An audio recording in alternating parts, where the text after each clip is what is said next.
Hello, is this thing on? Yes, it's on. Testing, testing, one, two, three. Okay. Hello, everybody. My name is Jedediah Lawson. Welcome to Ollie Rick's channel. This is Hero Infinite. I am the player, Jedediah and Daniel, aka Sleepy. And the DM here is Ollie Rick. Introduce yourself, motherfucker. Hello. That's Ollie. Yee. Hero Infinite Time. Hero these Infinite. these intros aren't awkward at all.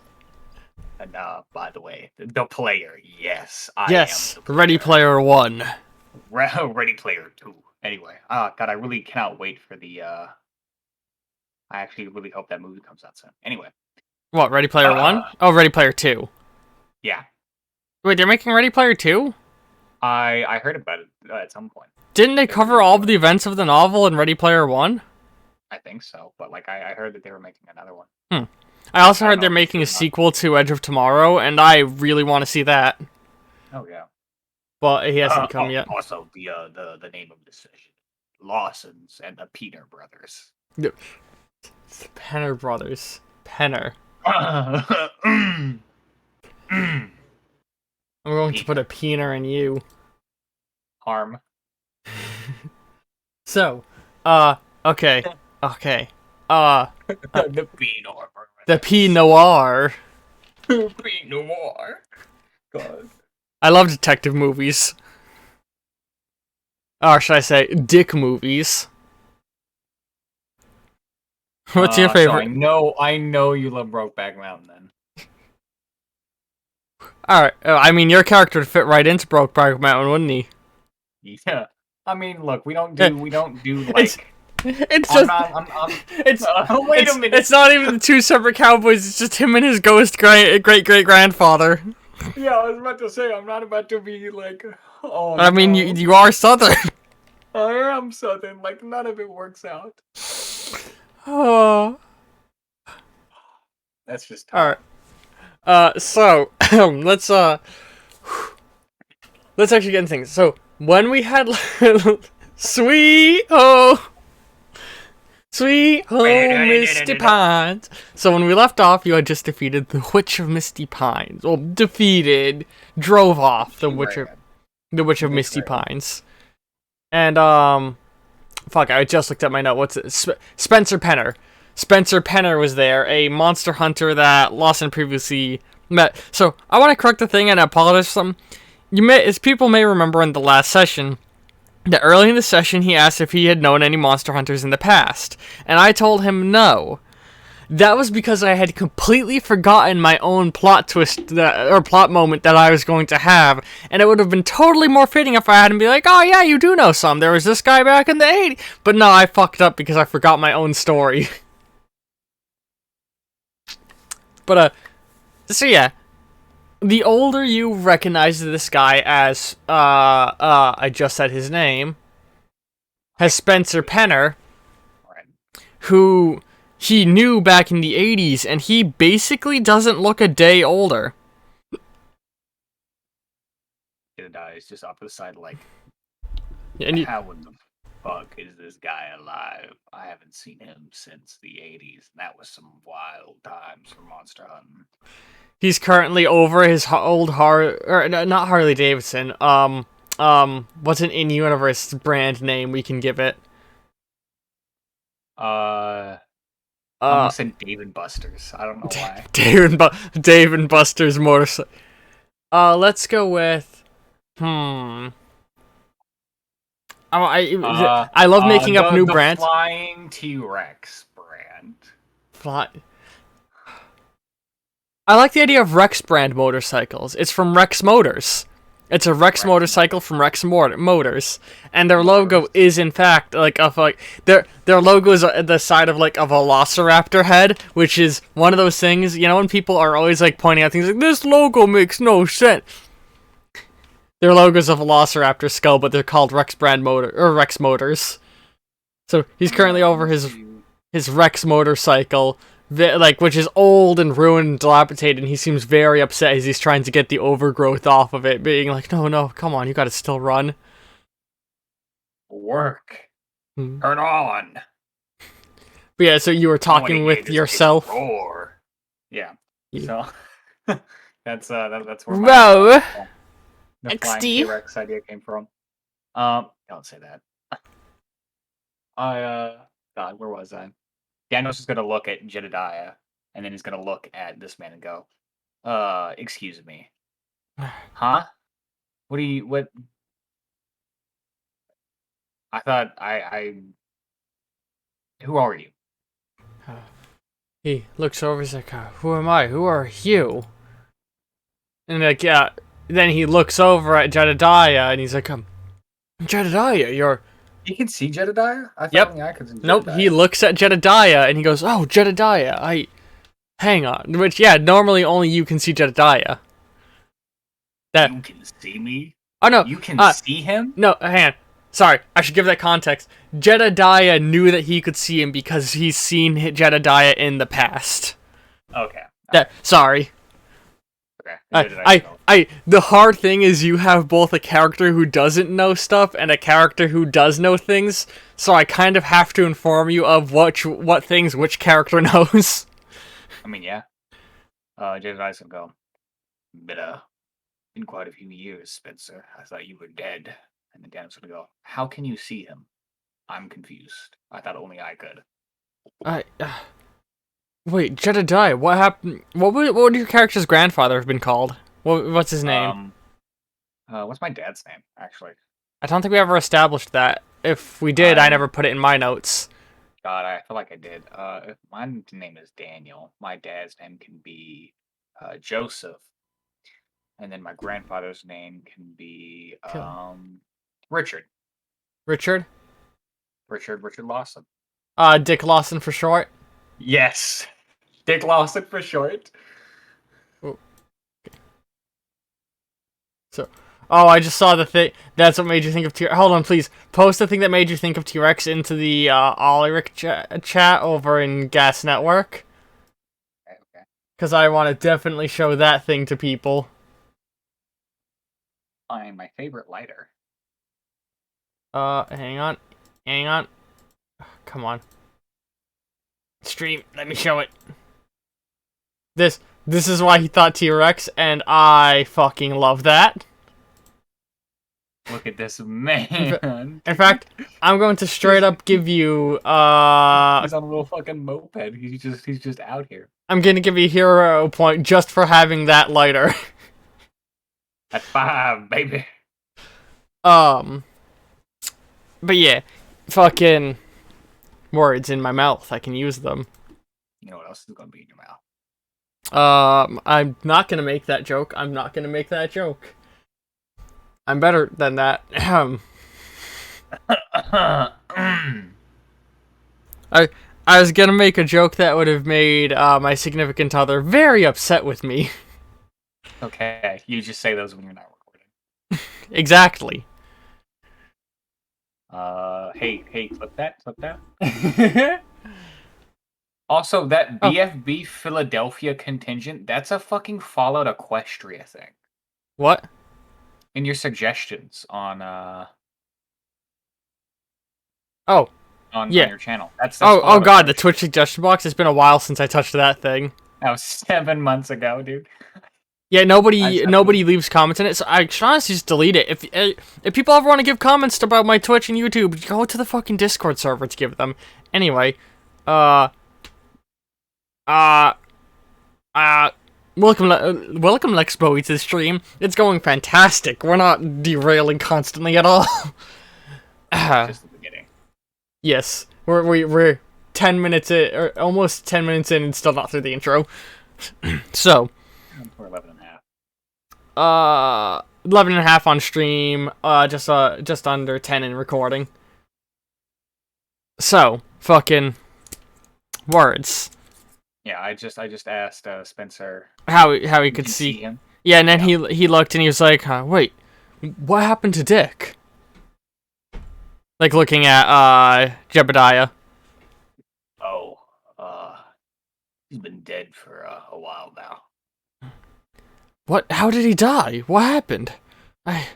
He like leans back against the motorcycle and runs his hands through his long, raggedy hair. Oh, God, Well, how long was I here? well, if you've been here since the '80s, about 42 years. 40. What? And he immediately looks like fucking like. He's like, no, that can't be right. Hold on, we gotta get back to the city. He picks his motorcycle up and he starts like walking, pushing it along, and he pulls out an old I need a brand that's he pulls out his old BlueBerry phone. Hey, That's from that's not gonna be from the '80s. He's gonna have one of them. Fuck, what are they Oh, called? they strip. Yeah, he probably wouldn't have a cell phone at all because like '80s. There's no cell like as '80s cell phones. They're nothing. Yeah, They got those were the landlines. bricks. Yeah. Well, Yeah, what he's got is probably a yeah. I was thinking like yeah, that shit. Nokia. No. Hold on. There's something that they had. Yeah, It's like a strip. He doesn't even pull out any phone. He just starts walking to get back to town. yeah. I was gonna say he probably doesn't have any like way. There was something then, but I don't know what the fuck it's called. A pager. God damn, that's what Pager. it's called. Oh, he definitely would have a pager. Yeah. Hey, Spencer. He's now walking with the motorcycle, trying to use the pager. Spencer. Hmm. First of all, that old piece of whatever you got's not gonna work, and also probably neither is that motorcycle. You might want to pack that into the back of the pickup and take a ride with me. The pickup's a two while things- away as well. You don't have to. but like, we'd have to walk there anyway. Yeah. But, I mean, I'm still saying that to him. Yeah. He's It's gonna good. Walk. He's gonna Yeah, walk in Discord, and that's been like 42 years since he's been here. No Yeah. idea what's gonna be happening. He's like, we need to find, we need to find Ezekiel. Which, Who's- the other you would know, Ezekiel Penner was his brother. The other monster hunter of the two Penners. Is Ezekiel alive? You don't know. Your guy, Jebediah. Jedediah hasn't seen these two since the 80s. Spencer. I have not seen either you or Ezekiel since the 80s. Why do you keep wording as since the 80s? It is 2022, my friend. He's like clearly frazzled. She You had have been gone 40 something years. Listen, I know I've been in this forest for a while, but it can't have been 40 years.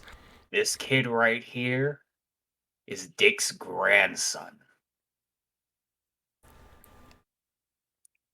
We'll look him up in the yellow pages. We'll find my brother. We gotta figure out where he is, figure out what's going on. Yellow pages are not in use anymore, my friend.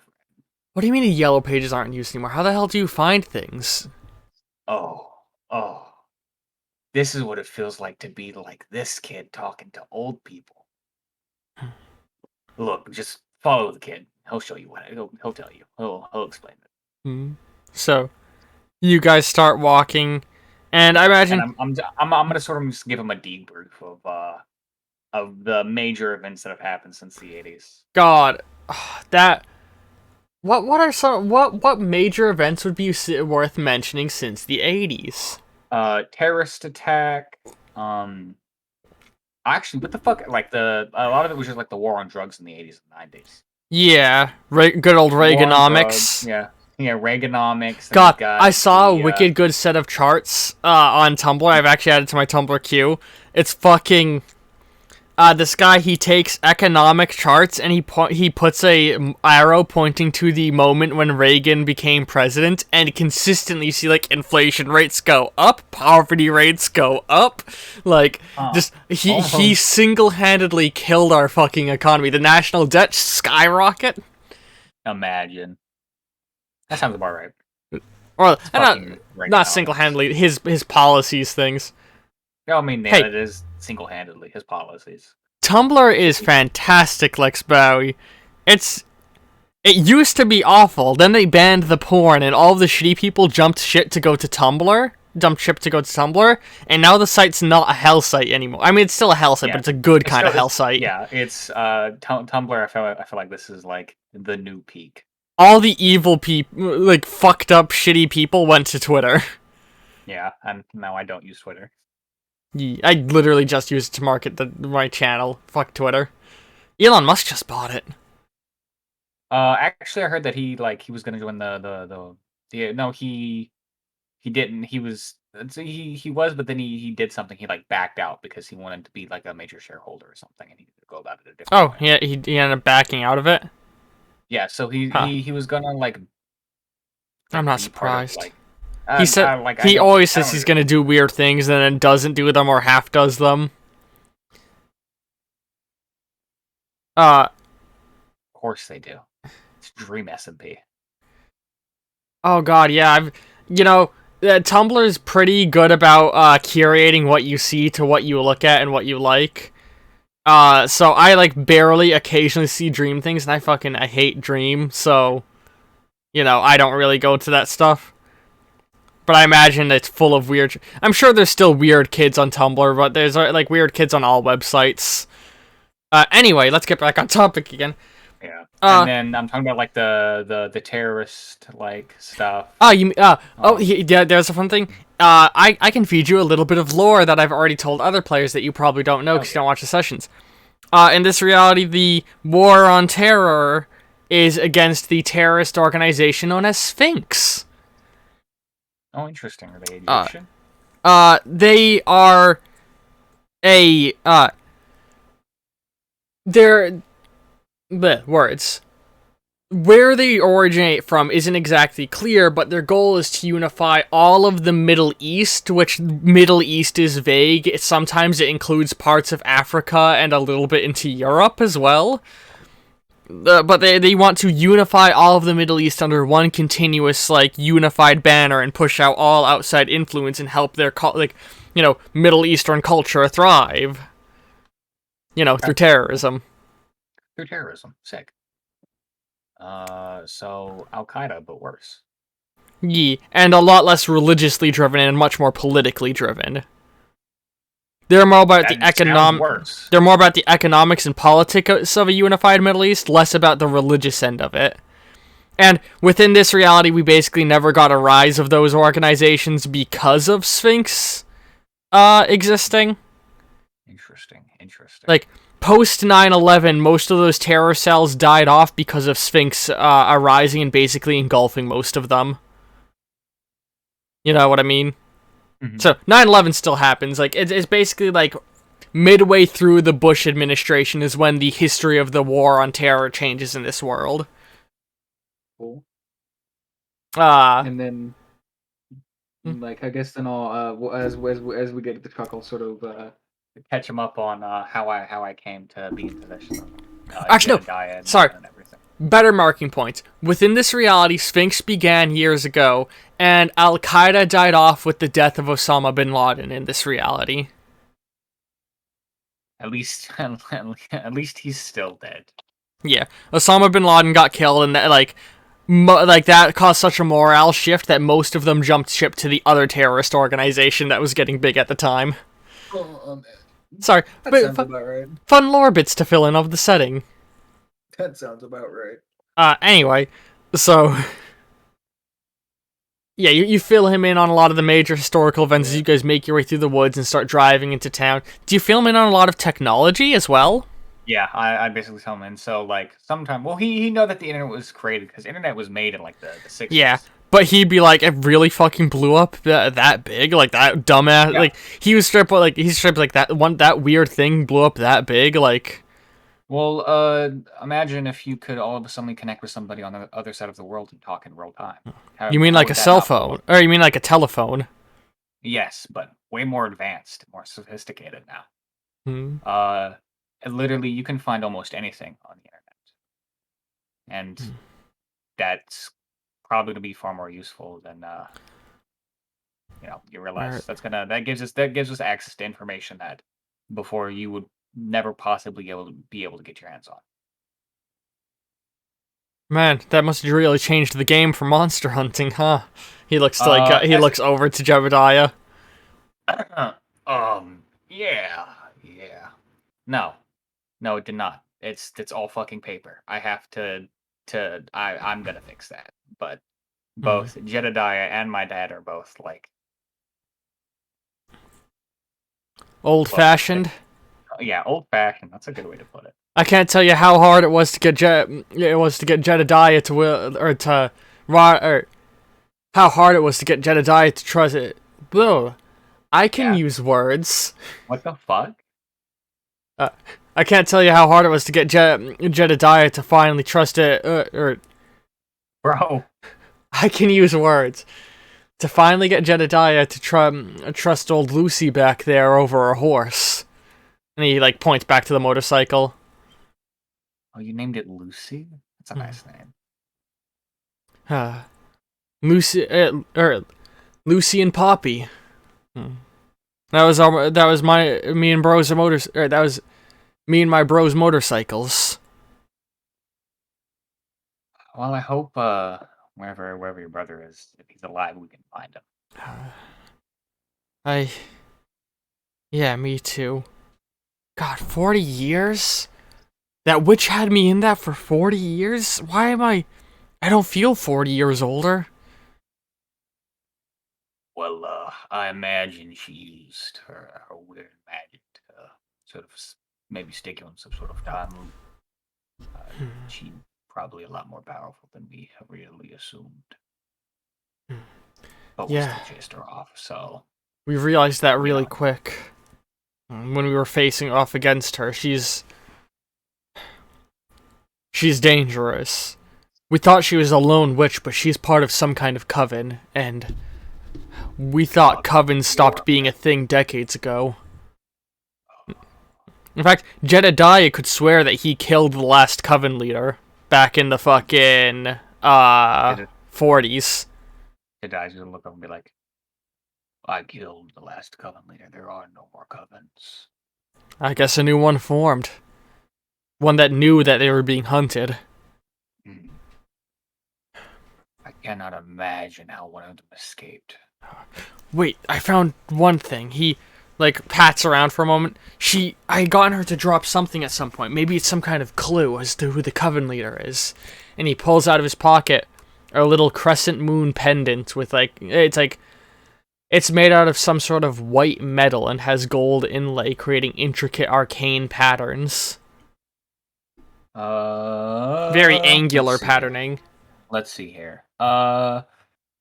Can Jedediah wants to look it over and see if we can figure out what it is.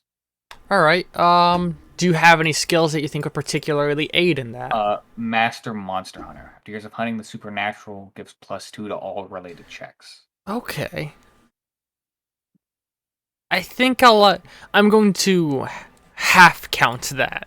Because this isn't monster related, actually no, I'll count it fully. It's supernatural. Yeah. So, like... the ending of that show was fantastic. Yeah, it's in the... Oh, I know, right? Yeah, in the description it specifies supernatural, so I will count both dice. We only follow the Spanish. The Spanish canon, yes. Yeah, the Spanish canon. The gayest iteration. I can't wait for the train wreck that is the continuation series. There's gonna be a continuation series? Oh yeah, it's gonna be a prequel, and they only got one of the brothers on board. I think it's a prequel. I think they said it was gonna be a prequel, and they got one of the two on board. Yeah, I bet it was. And when it got announced, the other one was straight up just like, "Bro, why did no one talk to me about this? What the fuck?" No, Sam. I think Sam was the one that didn't get talked to about it. It was Dean that got talked to. Yeah, they straight up didn't talk with Sam, and he was just like, "Bro, what the fuck? Why was I never approached with this?" I don't know. Fucking. We love Dean though. He's fucking wonderful. Anyway, so back on topic. Bisexual king. Bisexual. You guys. Oh yeah, sorry. You did the check.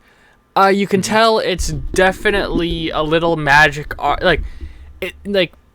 It's basically a small magic charm that can be used to help aid in spells, but only if you know how to use it to aid in said spells, which you don't really think you know how to do it. It's a component in larger spells, essentially. The moon shape is probably more incidental than anything else. Not a part of its need. Sorry. seems to be just part of a. It's just part of a component of some spells, more like a focus than anything.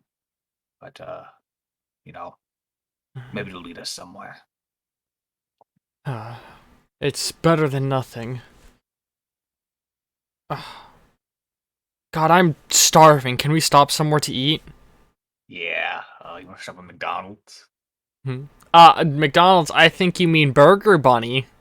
Burger Bunny? That's what it's called? That sounds like a ripoff of Burger King. Burger Bunny is the dominant fast food restaurant in the East Coast. All right. Huh. Yeah, let's stop at Burger Bunny and get us some food.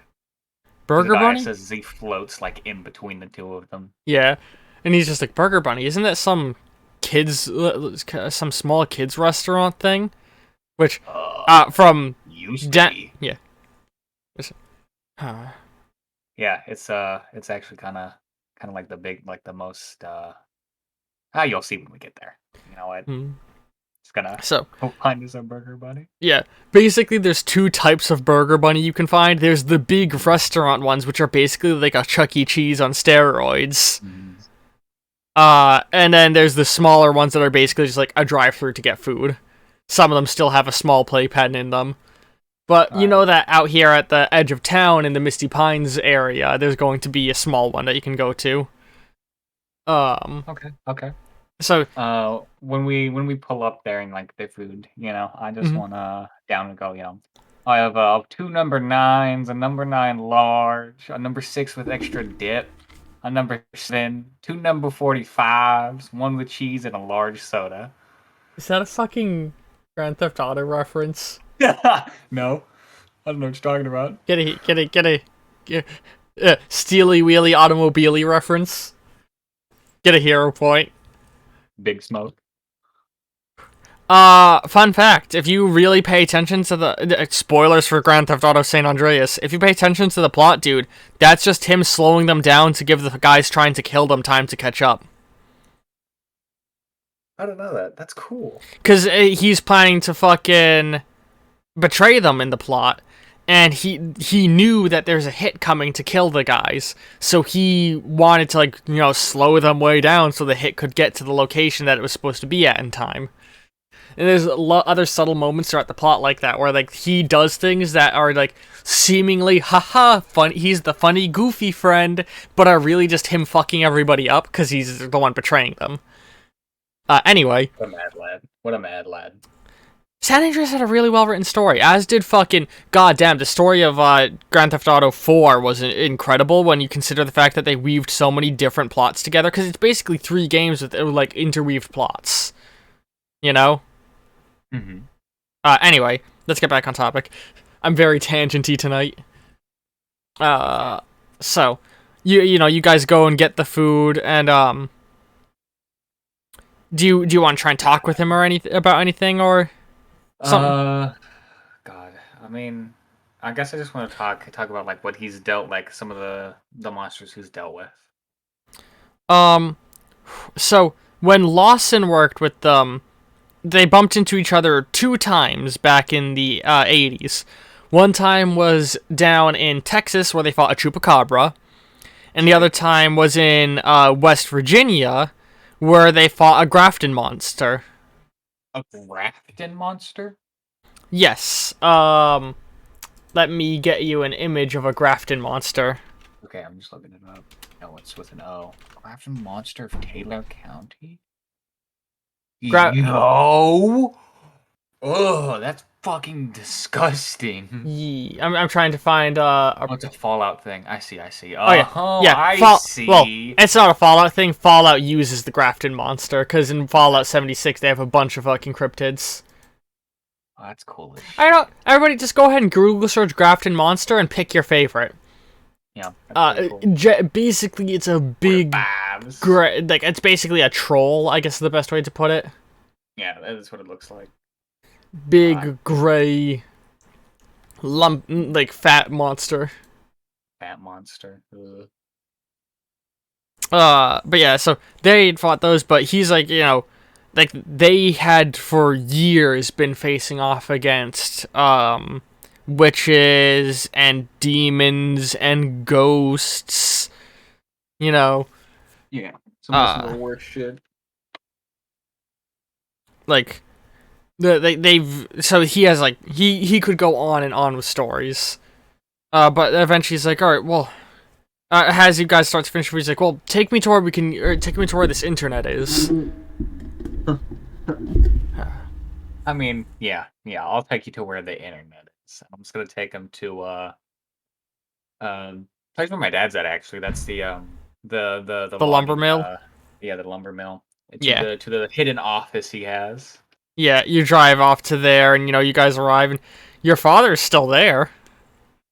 And so you walk in, and he looks over, he's like, or actually, no, as you walk in, your father's actually, yeah, he is there, and as you walk in, he'd sort of like look over, and he'd be like, Daniel. Oh, he gets up and he walks over and he like gives you a hug, and you notice he's in better shape than he was, like way better shape. He was still recovering from his Oh wait, sir. You're walking now? I thought you still had to be in the wheelchair for a while.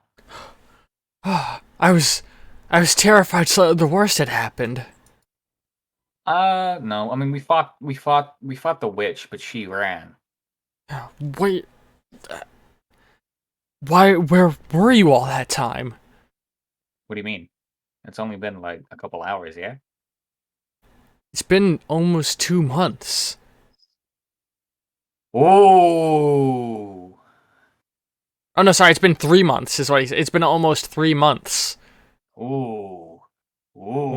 That's not good. And then Penn starts to walk, or not Penn, fucking Spencer starts to walk in. He's like, it's worse than it's worse than you'd think. And he looks over and he's like, Spencer? Your father wouldn't recognize him. It was your grandfather. How old's my dad? Oh god. So you're in what, your 30s, 20s? 20s.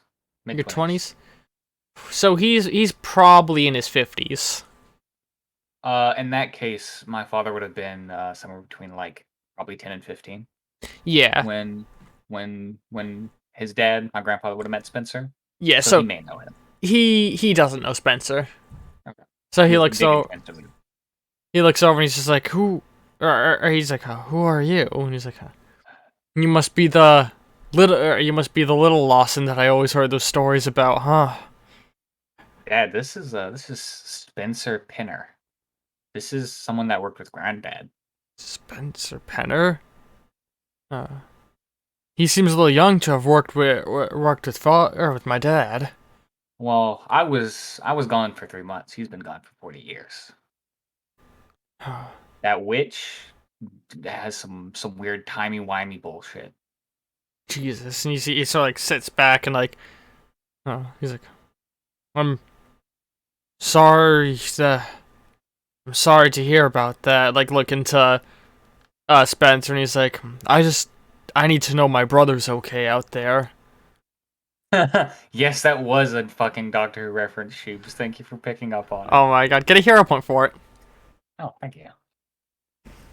That's 7, baby. Can't wait to use them all later on this session. Again.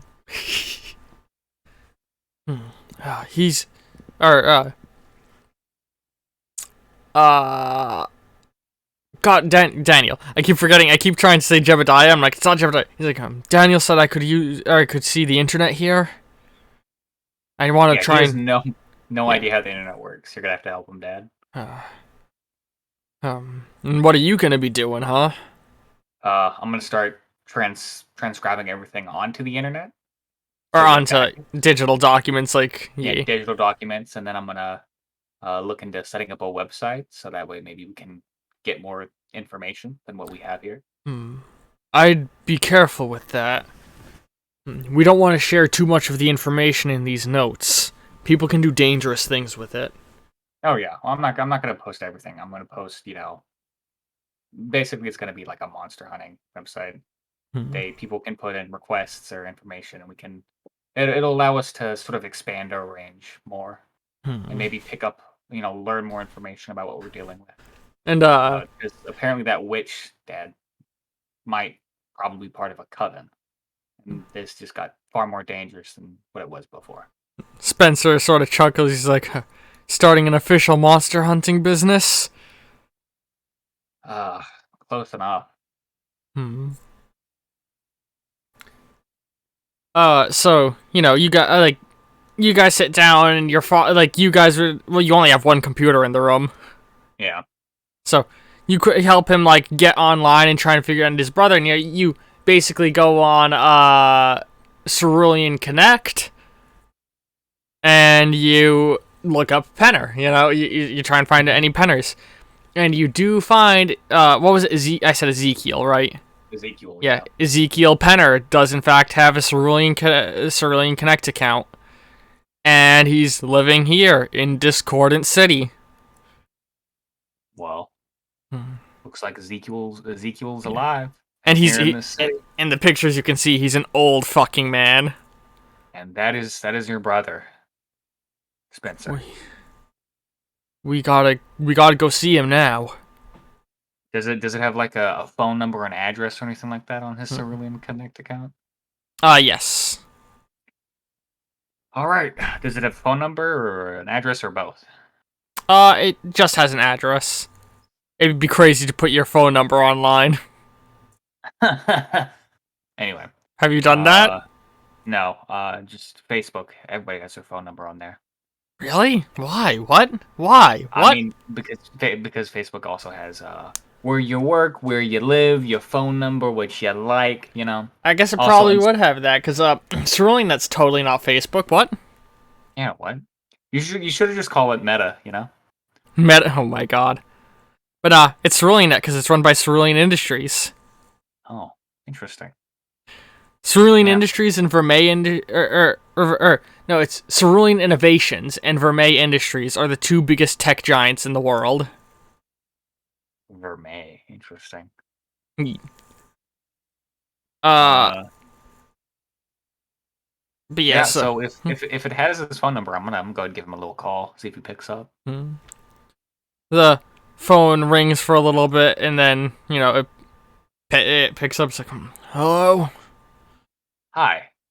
Are you Ezekiel Penner? Who's asking? Daniel Lawson. Lawson? Yeah. It's been a while since I talked to one of you.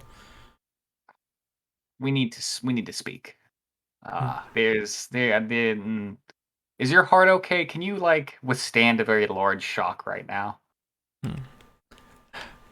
I've seen quite a bit in my life. I think I can withstand whatever it is you need to come to me with. All right, I guess I should have figured one of you would call me up eventually. Get ready for your world to be rocked, and expect 3 guests and a ghost. So you're the new bearer then? Yeah. Or I know the new bearer is not a good word. Wielder. You're the new wielder then? Yeah, I am. So you guys get your stuff together and start to make your way there. Yeah. And you eventually arrive and ring the doorbell, right? Yes, sir. Ding, ring, ding, ring, ding, ring, ding, ding, dong. Is what I was trying to say. There's a little bit of a wait before the door opens up, and he's like, "Be careful be careful coming in. I had to disarm a lot of the." And then he looks up and sees his brother, and he's like, I was gonna step out the way and just let this happen. When you said ghost, I was talking about Jedediah, but then Spencer, he's like, "Hey, bro."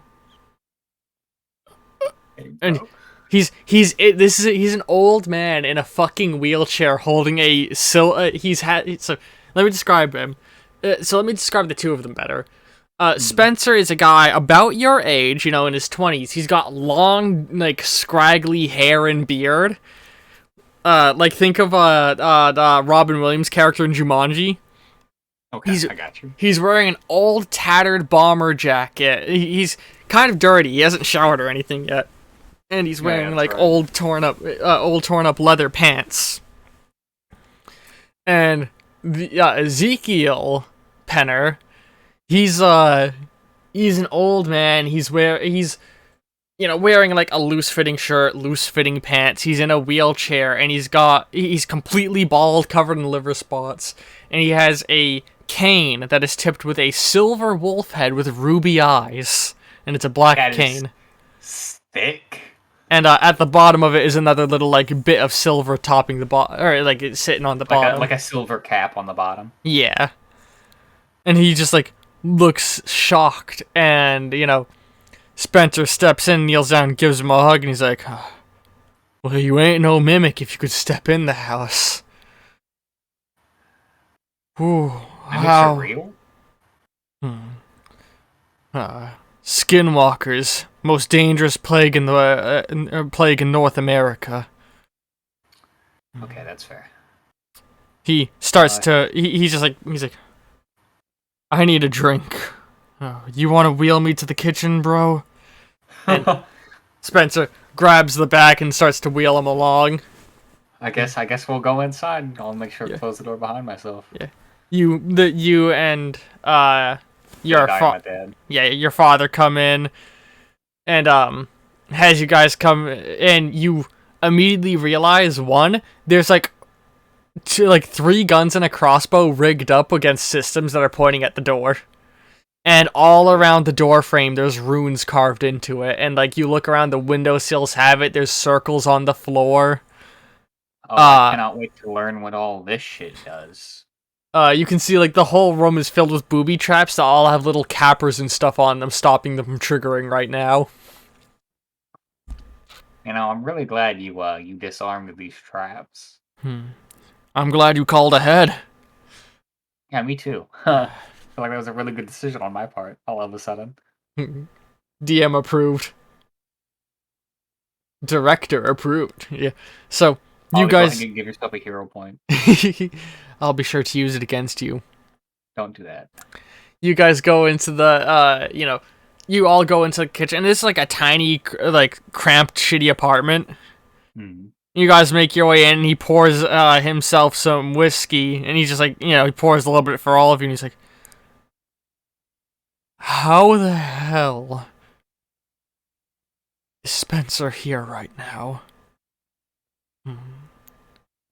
Well, Spencer, do you want to explain it? Do you want me to do that?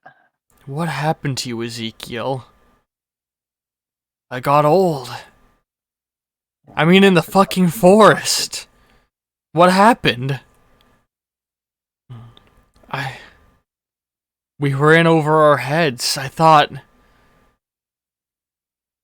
I had found your helmet smashed in.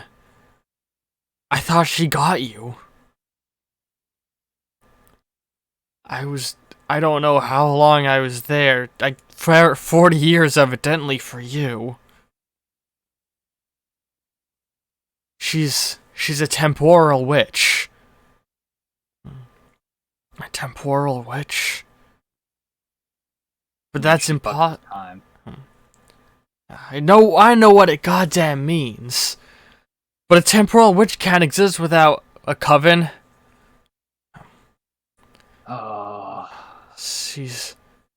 There's a coven now.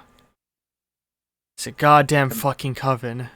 Just imagine Jedediah is like behind me, floating ominously with a frown on his face. Just like, God damn it. I thought I wiped them bitches off the face of this earth. And Spencer, he's like, maybe you did. But then they came back. If they have a temporal witch on their side, we don't know when, we don't know where this coven forms. It could be 100 years old, or it could be 100 years yet to come.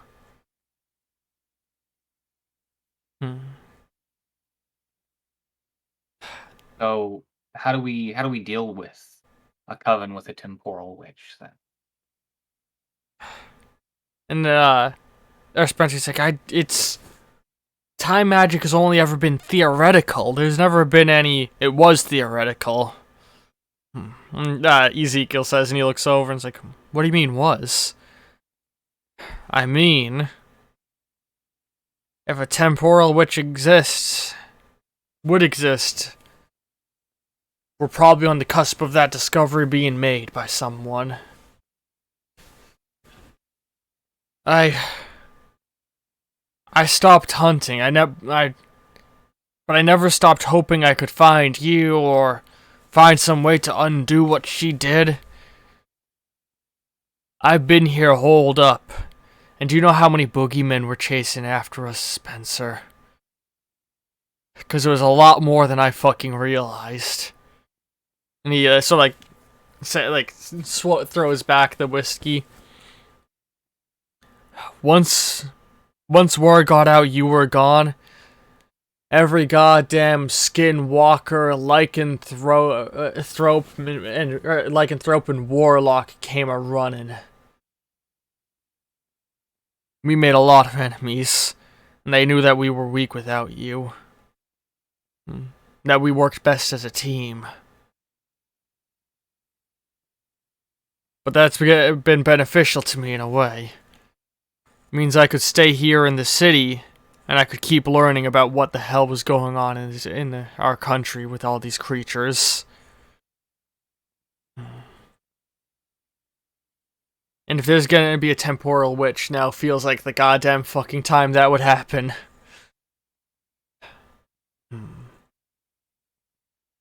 Or I guess... That's something really dangerous then, huh? Evil's been amassing in the city. Particularly within the last 16 years. This city's... not the last 16, the last... Sorry. I got it. Hang on.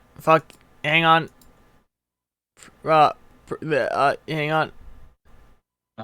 Sorry. Shit. Sorry, now I'm looking at my notes. I'm a professional DM. I'm good at this.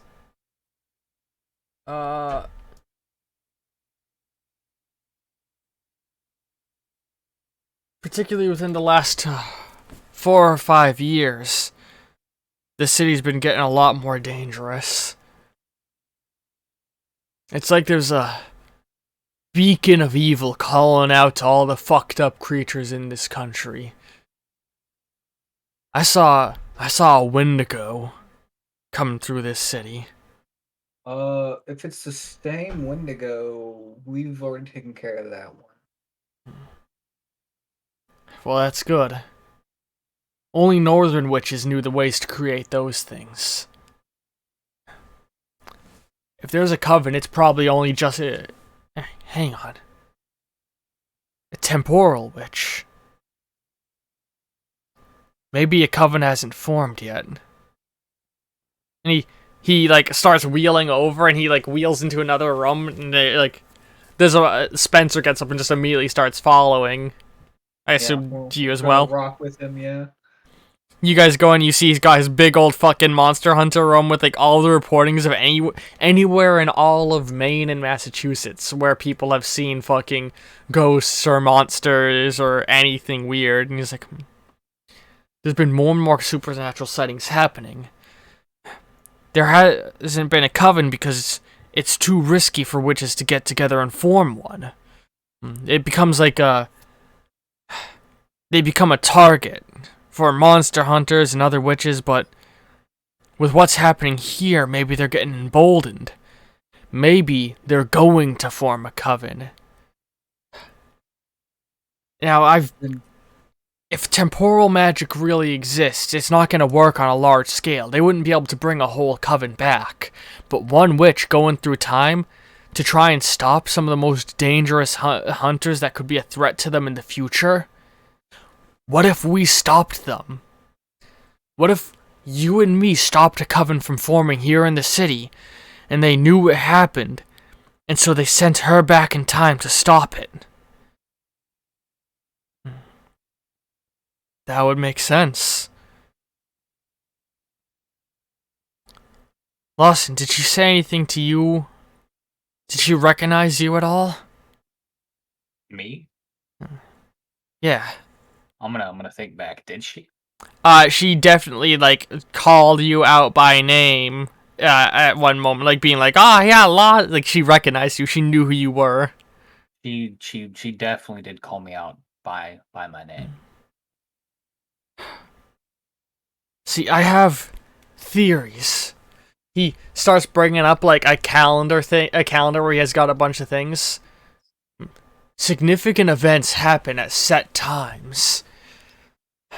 They're normally years apart. It call it synchronicity. And if temporal magic's going to exist, it's going to exist in those syncretic moments. Moments where time seems to want things to happen. Like ley lines, but for time instead of space. And those dates have been getting closer together. Like it's building, like it's ramping up. Exactly. He starts he starts pointing to the calendar. Hang on. Where I'm looking at my notes.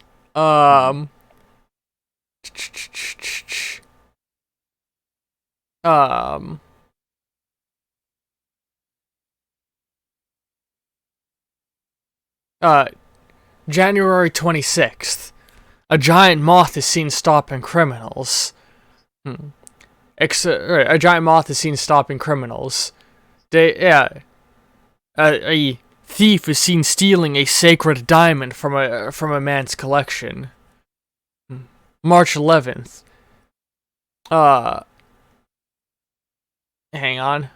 Actually, no, nothing significant happened March 11th he'd be able to mention. January 26th he says that, and then like, March 22nd. A giant monster attacks the city, and a giant moth attacks the city. Massive electrical storms rage over northern Russia. And I just recently heard reports that Mothman's been seen for the first time in almost 4 years. April. Alright, I got it. A lot of these things aren't big public events, never mind. But yeah, he like, starts pointing out, like, there's dates recently where, like, massive amounts of things are happening. It's like, normally these things would be maybe 1 or 2 a year. But 2 back-to-back, just a couple months apart.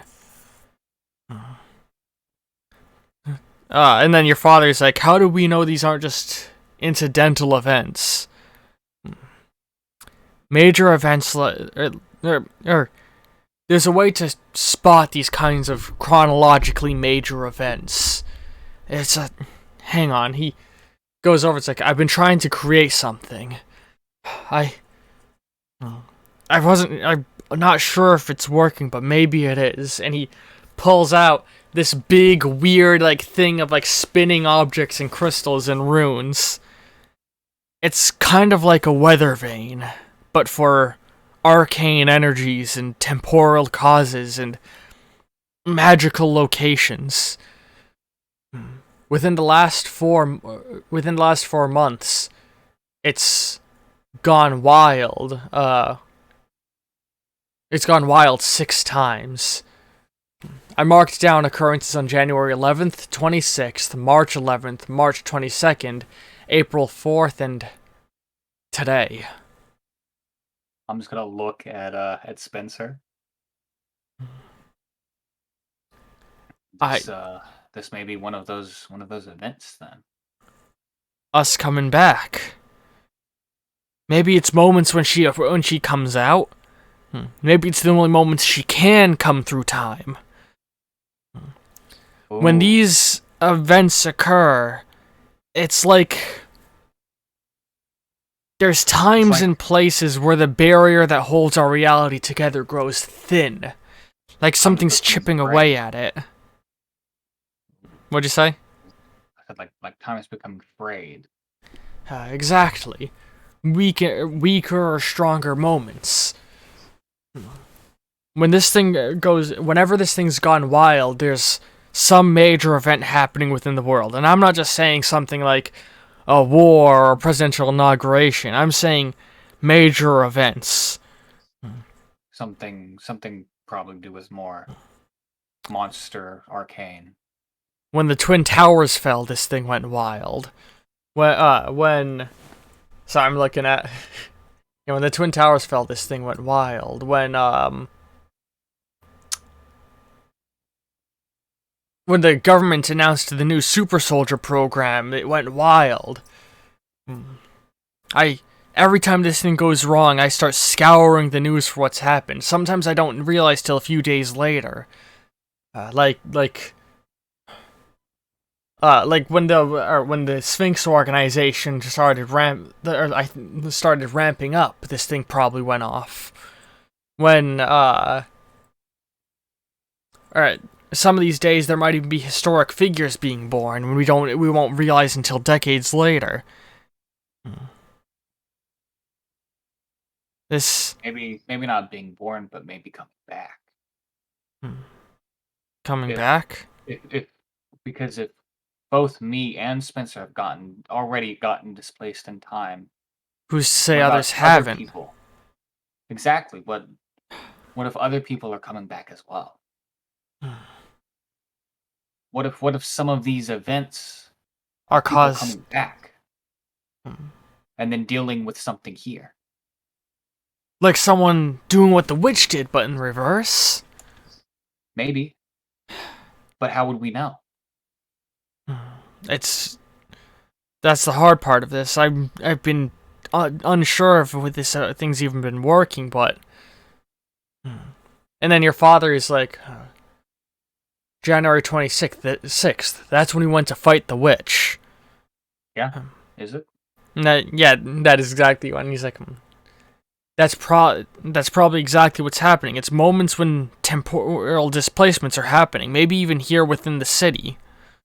And we can infer that it might have something to do with that witch, but there could be others.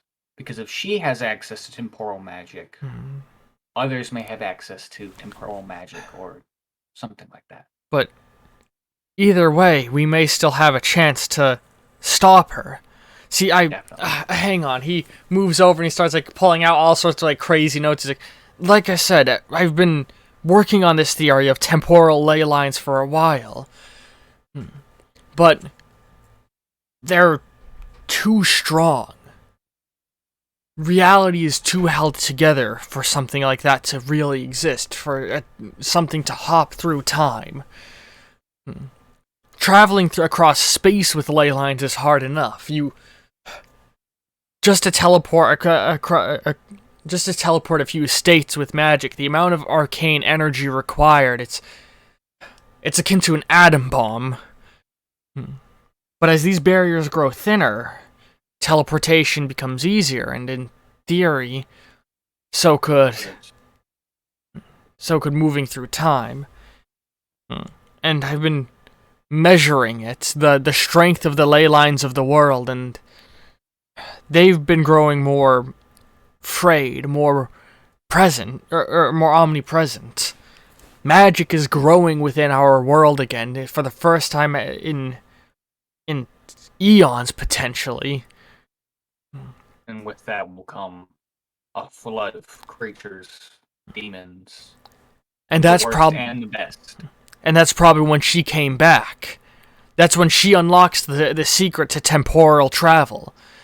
Her and her coven. But if that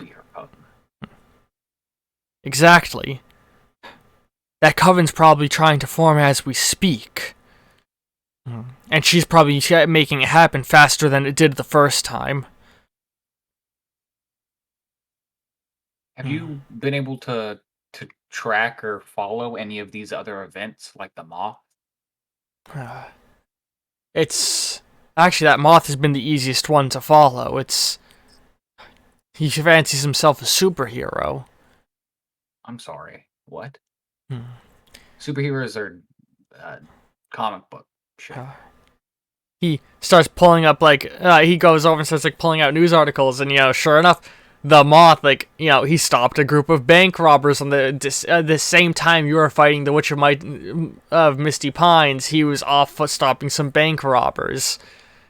He just showed up in West Virginia, supposedly fighting the Mothman. Wait, the Moth versus the Mothman? Yep. Huh. You know, the Mothman of West Virginia folklore. Yeah. No, I figured the Moth was the and- Mothman. I'm gonna be real with you. Yeah, I had been thinking that for a bit as well until that happened. I guess it makes more sense that that thing stayed in West Virginia where it belongs. Wait. You disappeared on the 26th? Yeah, yeah. Then you didn't see it, huh?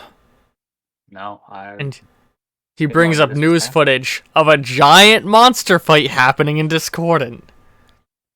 Oh, I Like- wish I had been here for that. Like I said, things are getting worse.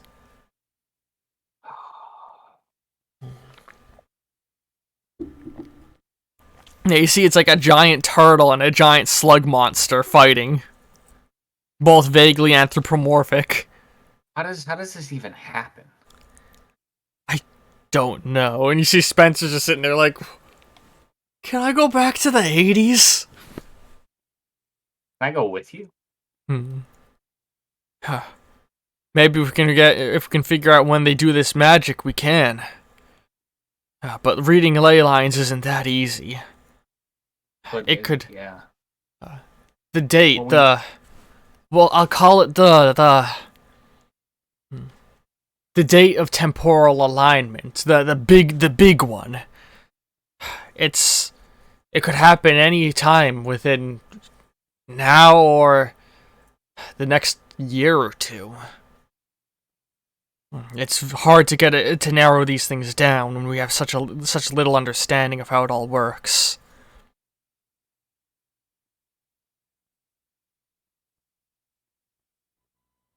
Hello? Oh, okay. I'm here. Okay.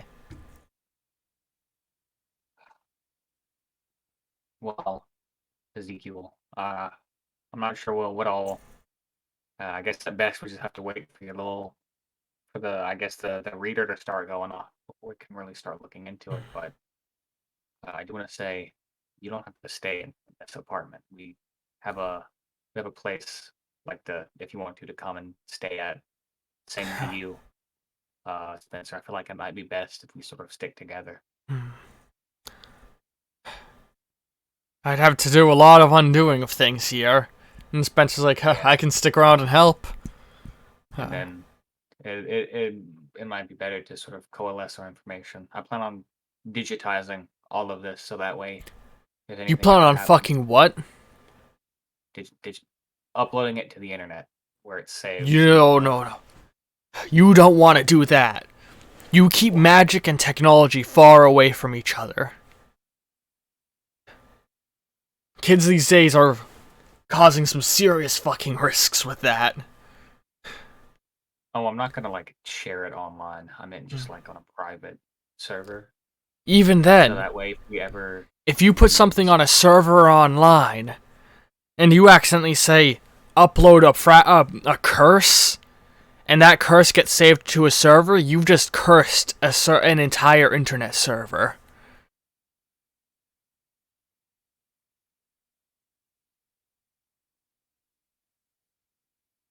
I can't imagine how that would work. I'm gonna be honest. You can create curses just through text. There's what are known as visual or auditory cursing. If you can create an image that looking at it dooms someone to die. Now, can you imagine an image like that getting uploaded online? Oh, that would be horrific. Okay, I see what you mean. But I do at least want to put the info, at least put some information online, so that way. You have to be. Curses and stuff, but If you want that, I'll take the reins. Yeah, you separate what can and cannot. I can't tell you how many times I've said, I can't tell you how many times I was terrified thinking some dumbass kid nearly just uploaded something online. Remember that old Slenderman thing going around? I nearly had a heart attack when I first saw it. The hell's a Slenderman? Spencer says. It's it's basically just like a more recent cryptid, but it's not real. It's whoever saw it definitely saw something real though. Yeah, but I doubt it was actually the Slender Man. It's probably some other monster. It looks almost exact. Or that creature. It's almost an exact spit. I can use words. Oh, you were It's almost an struggling. exact spitting image of a pale folk. Pale folk? Beings from beyond our reality. They're like sleep paralysis demons, and they steal aspects of humanity to collect them. Oof. Sometimes that's or most often it's in the form of psyche, personality traits. It's where a lot of night terrors come from. But every now and again, one slips through into our world, and they steal body parts. Ugh. They're pretty scary. And the Spencer's like, yeah, we had to fight a couple. We had to seal one of those things away in Kentucky. Oh God, not Kentucky, bro.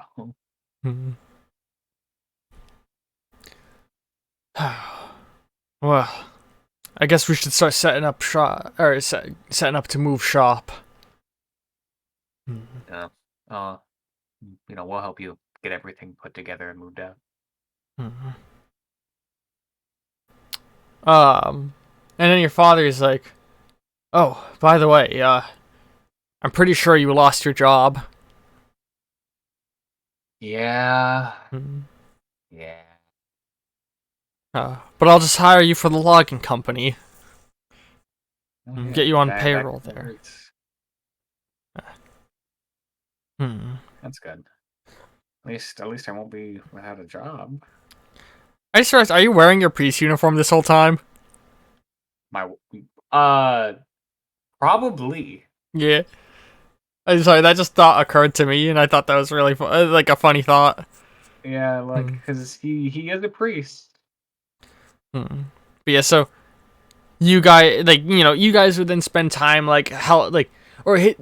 his brother would stay behind to help him start undoing all the traps and everything, and you would head back home and start prepping up space for them. And your father would basically be like, "Listen, at this point, don't even worry about your apartment in Discordant City. We're gonna probably set up something here full time." And he's just like, huh. "Is it weird that?" Or he's like, "I never thought of working full time with other monster hunters." Well, with how much shit has been hitting the fan recently, This might be we don't have a necessary. choice. Yeah, we need to, because as it is, Ezekiel, not really field worthy, but that man has more knowledge than just about anybody here. So he could be the guy in the chair. And I guess I'm in charge of the finances, huh? Yeah, I guess you are. Sure, he's still a crack shot though. I'm sure Ezekiel has some monster slaying weaponry you can get your hands on. He's bound to still have some things lying around. And then I guess me and Spencer are gonna be our field agents, I suppose. Yeah. So what would happen is over the next maybe couple weeks or so, you guys would start working and getting things set up, and Ezekiel would explain some things to you. There's a reason that all of the books are all compiled together, and probably shouldn't be. Compiling large amounts of arcane stuff in one place in an easy to research way is very dangerous, because magic can work in such a way that just being aware of two halves of a spell at the same time can result in a miscast of it. Oh. So, the best way to keep yourself safe from dangerous magic is to purposefully make it hard to understand. Okay. And that's why the arcane world is so esoteric and hard to figure out. Because if it was easy to understand, it would be dangerous. but having it unorganized and sort of sporadic, and having one book talking about one thing and then have it talk about another thing, and having the other book be another book and be another, it makes Yeah, it makes it a difficult lot to, safer. yeah, it makes it safer. Okay, that makes sense. But that being said, he realized, like, we should not upload all of this online. We should still keep it in one place. But digitizing it in the right way could be a really good idea. And he basically proposed the idea of a virtual puzzle box of sorts. Like, have you ever gone on those websites that you click a button and it brings you to a random source or a random site, or gives you random, like, something? Like the Google I'm feeling lucky button. If you format it, has almost like a directed version of that. Oh. So, Okay. something that is purposefully, like, obtuse and hard to use. And he's like, and that's part of why, like, supernatural stuff flourished very well in the 80s. Or not the 80s, more so like the early 90s. Because primitive internet's obtuse way of working made it a lot easier to safely explore magic. But as the internet became more streamlined, magic stuff posted on the internet became more dangerous, and as a result, more unstable. You know? And so it stopped having as big as an impact. Because people who tried to make posts about supernatural things died more often. Ooh. Because it became so easy to, like, you would learn about a supernatural entity through encountering it, research it online, and research enough information to make yourself a target very quickly. Because certain demons and like dangerous entities are fueled on you knowing about them and can only harm people who know about them. Shy guy? Shy guy? Shy guy? What? Shy guy moment? Is Shy Guy SCP Shy guy? I don't know that SCP. Oh, I do know that SCP. Yeah, the one that you where look at if the you face look, of. Yeah. yeah, you look at the picture of it, then it just comes through no matter where you are in the world. Yeah. Fucking horrifying. I love it. It's so good. Yeah, so he'd basically be like, if we build, like, what we need to do is buy our own fucking, like, data bank to keep in the place and store it all on that. But if we're gonna do that, like, that data bank also needs to be arcane, in a sense. Like, you need to fucking imbue magical symboling on its framing and stuff to make it stable and safe to use. Ooh, and big boy work. As you guys arrive at the place, he'd basically immediately start being like, nah, we need to do this shit with the logging camp, and start having you guys, like, carve arcane symbols on the trees, and, I was gonna say, like, we'd be setting up probably, like, a massive defensive formation. Yeah.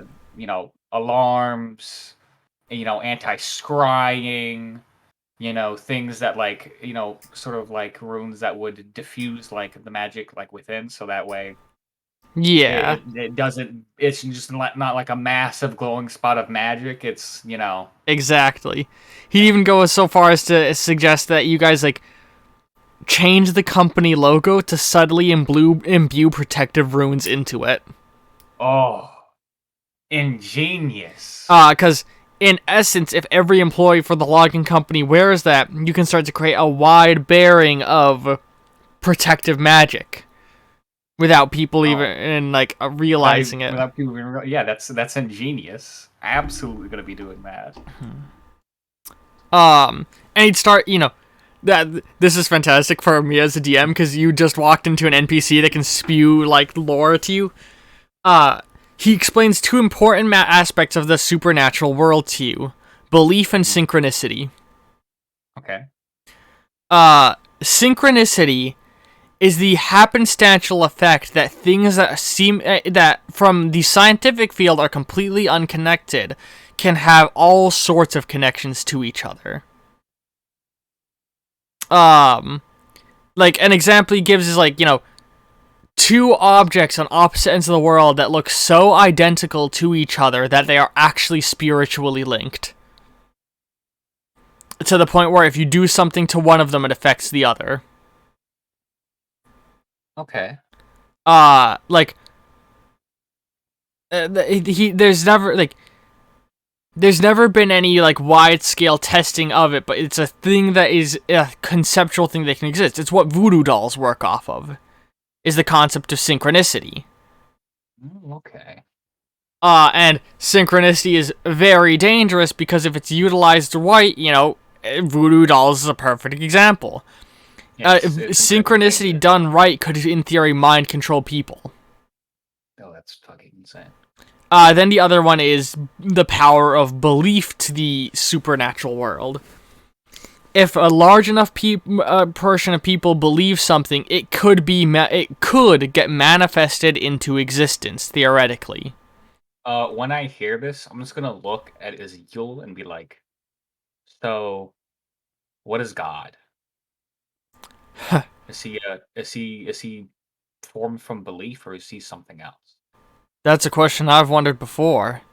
Like, is he even out Uh, there? And if he is, did he and then exist before man? I guess I'm just gonna like do a little bless, do a little bit of Yeah, draw a cross on yourself.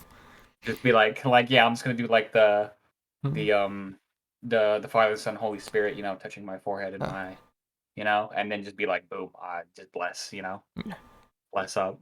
Yeah, he thinks he's like, hypothetically, if he does exist, which I really don't know whether or not he does. No offense.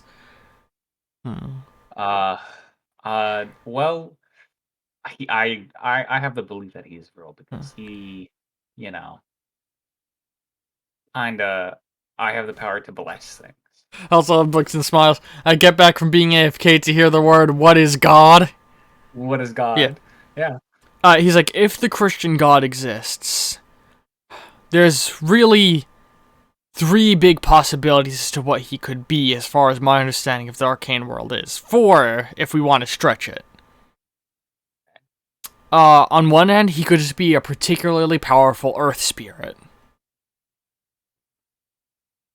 Earth spirits are entities of magic that dwell within parts of the world and can dictate occurrences within it.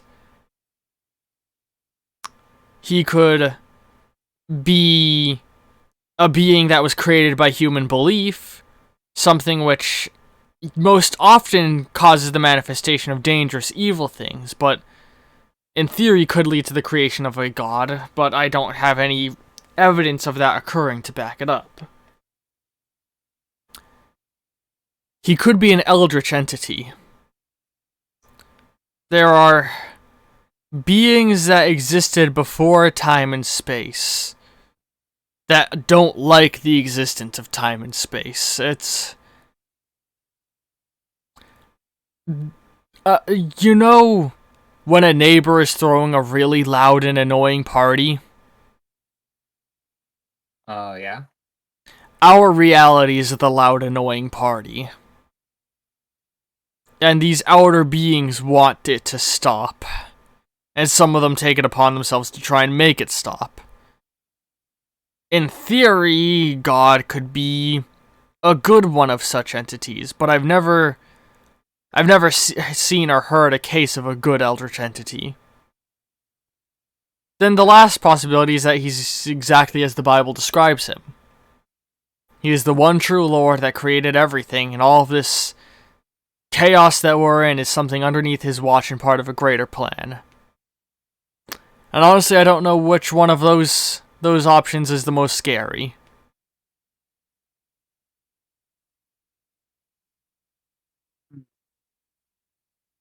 Because he is, he does most definitely exist. Otherwise, I don't believe I'd have the abilities I do have. But his true nature, I suppose, is What abilities do you have? Oh, I guess I'll just show him my bullets. My blessed bullets. He's like, huh? I say a prayer, I can bless things. I healed my father and myself from the Wendigo's poison using this power. And he's cursed both me and Jedediah to never harm another good person. He seems We physically cannot pull the trigger. really hesitant for a moment. He's like, remember how I said belief is a large part of magic? Mm-hmm. Maybe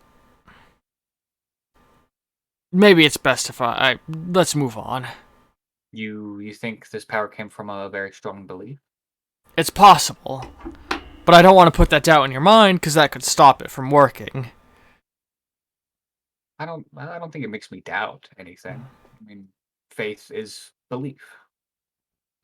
Exactly. It's believing in God. I have faith in God, and if that faith has given me power, then that, in my eyes, makes my faith even stronger because it shows that my faith is true. Yeah, and he just sort of nods and he's like, we should get back to work on setting up these defenses. Definitely. Hmm. But I will be throwing in a few crosses here and there. Ah, the cross is actually a really powerful arcane symbol. Oh yeah. Hmm. Entities like sanguineous vampires are driven back by it. It's a protective sigil. Maybe it does get its power from a god, or maybe it's just the way other magic gets their power.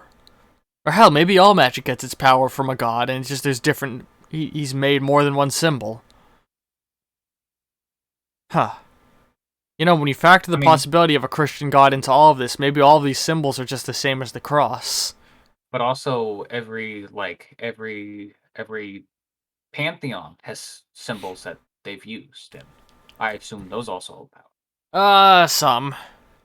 I mean, the cross is essentially just the Ankh. The Ankh is actually powerless. I've not found a single Egyptian symbol that actually carries magical power in it. Norse symbols, on the other hand, that's a different story. Really? Because in actual Christian mythology, the Ankh is essentially just the cross. In Christian mythology, it is. Huh, interesting. You gotta remember that Bible was written by men. True. Oh, interesting. The cross is a very delicate arcane symbol. And he points to his one, it has to be created with the intent. That's why a lowercase t doesn't hold off any evil entities. Intent is actually a part of magic as well. Intent or lack thereof can have a lot of effect on a spell. The cross always needs to be created, or at least presented in an upright status in order to provide a defensive ability to ward off evil and provide protection. And that's why the inverse of it is so dangerous. An inverted cross reverses all of the effects of a cross, turning it from something that holds back evil to something that empowers it, to something that shields the bearer, to something that can empower those who would seek to harm them.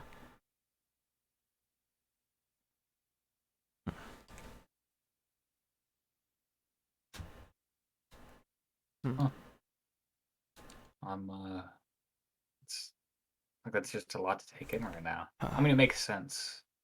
Magic didn't exist for me until, well, I guess technically, today, or 3 months ago. Another interesting thing that me and my brother noticed about the cross back when we were fighting vampires. Anytime you make a cross knowing it's a cross, it will hold back a sanguineous vampire.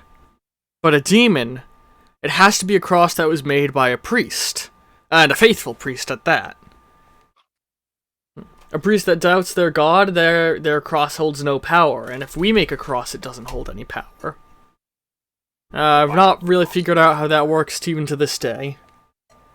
That's really interesting. So maybe there really is a Christian god out there somehow influencing some of these arcane symbols. At the very least, God as an entity, whatever he may be, does exist. But that's all. In some capacity. That's all way over our affairs. I don't know. I feel like it's more directly related to me. I suppose in a way. Hey, maybe you'll be the missing piece me and my brother have been looking for with some of our or some of the things we faced off against and what we've tried to learn. Well, I certainly do bring an interesting new ability to the table. He sort of nods. But yeah, I'm gonna be honest. This is what we're gonna call a slower session in that there's no big bad monster planned. Yeah, there's no combat. I didn't think there would be. I'm not, from like for you as a player, like we're at the point where all of the major touchstones of the session have been hit. And now it's more about you being able to interact with your new allies and learn more. This is very much a lore dump catching you up session more than anything. Catching you up both in terms of understanding of the world and literally catching you up because, your character's last session was set in January and we're now in session set during April. Yeah. And fun fact, we're in session set during April, but this session isn't gonna go up until, hold on.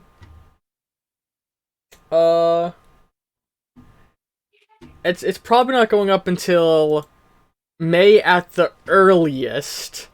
Potentially not until June. That's the thing I've sort of realized. Like when we began this campaign, I had set it in real time going on, but that was real time in correlation with the streams. I didn't really think about the fact that uploads would slowly start to lag behind more and more. I mean, I think that's fine. Yeah.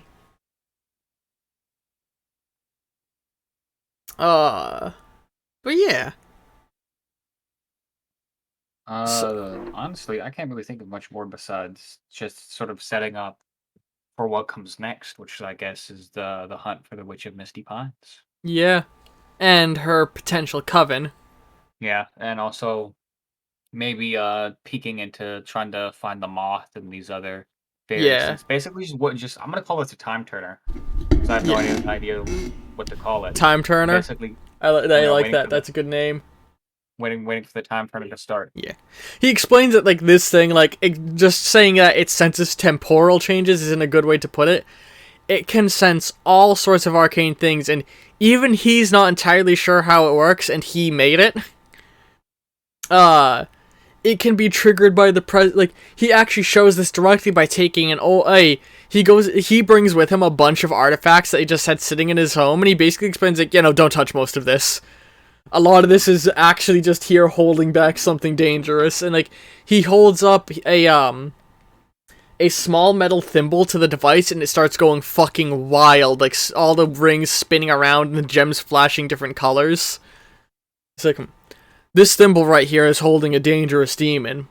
A dangerous demon out of our reality. And the sensor can pick up on that. Whenever a powerful enough arcane force passes within a certain range of it, it can set off and do different things. And he starts moving the thimbles again. In the case of the thimble, it's pointing at it in a way. And you notice the overall motion always moves more toward the thimble. But whenever a temporal incident is occurring, it does something different. I guess I sort of created this in a fever of sorts. I can't say the word. Yeah. I wonder. It's almost like I always say, like, you're possessed by something, but if you don't even know what it is that you made, it sounds maybe like something else was at work. Potentially. I guess you would also spend time trying to learn where all of these other characters have been, huh? Part of me is debating whether or not I want to fill you in on, like, what... Well, actually, we'll go over what things in lore your character would be able to be aware of. Yeah, so, for those of you watching on YouTube, at this point, we're probably just turning this into a small lore dump lore catch-up. So, it could be good for watching for that purpose. I'm going to be going over every single session... Well, not every session, but a lot of the sessions that's happened before and establish a lot of lore elements. So... let's see here.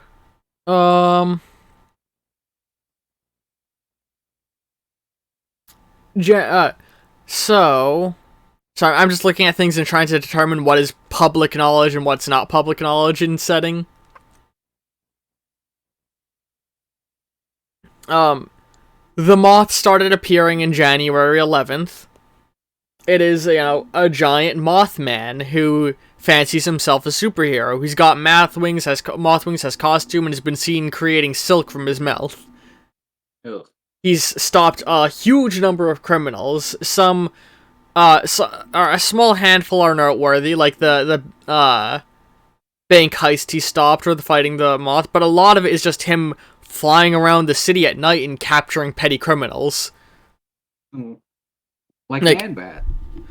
Like Man-Bat. Yes, like Man-Bat. Actually, I think I talked about this at one point.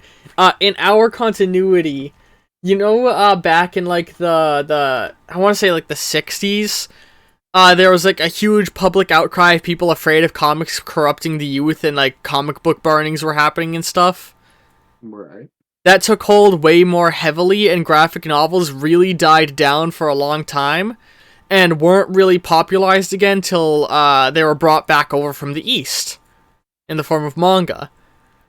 And so the comic book industry has much more of a Eastern influence, and a lot of them are more so retelling of real life stories and occurrences. A big part of how comic book companies in this reality stayed afloat is they became more focused on, it's an educational tool. So like I say retelling, they're dramatizations of events. So like there's a comic book line about a World War II soldier fighting Nazis. There's a comic book line about Blackbeard, or one about Robin Hood. There's comic book stories about like famous figures and their lives. Like there's a Teddy Roosevelt comic book series, but it's not like historically accurate to Teddy Roosevelt. It's like, Teddy Roosevelt single-handedly fights a bear. Single-handedly. Actually, one of the most popular comic book series is based off of Major Freedom, the real-life super soldier of the Vietnam era. Of course. Somehow that makes sense. In the Vietnam era, here's a fun bit of lore to feed you. In the Vietnam era, the U.S. government needed to create super soldiers, or they began researching the creation of super soldiers. The big success being Major Freedom, who his level of success turned him into he's Uncle Sam. And there's no more there is Uncle Sam, but Uncle Sam is like an old thing.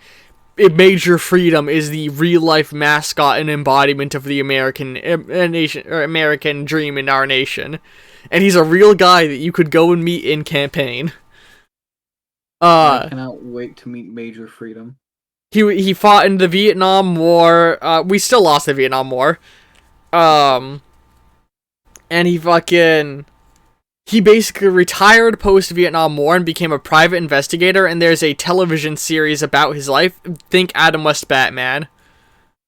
Mm-hmm. Like, this thing, you guys are not the first superheroes within the setting. It's kind of like Major Freedom was the first big superhero. He's literally got toys, comic books, and action figures about his life that are dramatizations of the... Like, if you think Adam West Batman villains, these are the criminals he was stopping. The universe already had criminals who are like, I am Green Man, I steal everything green and paint the city green. He fought villains like that.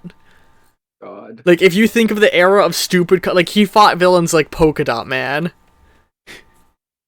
But now he's an old man.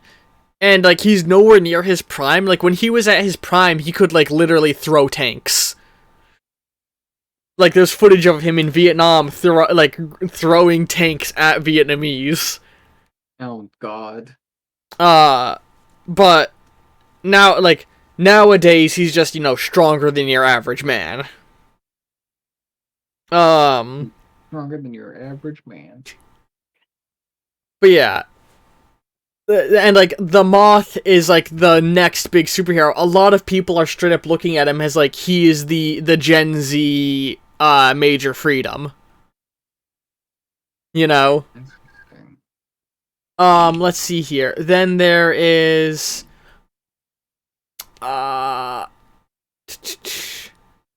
I'm just trying to like fill you in on lore that would be relevant to your character, or like that you would be looking into. Of course, there's a thief who stole. The head of America United, a major shipping and online shopping company, had purchased a diamond known as the Diamond of the Sky, and a thief stole it.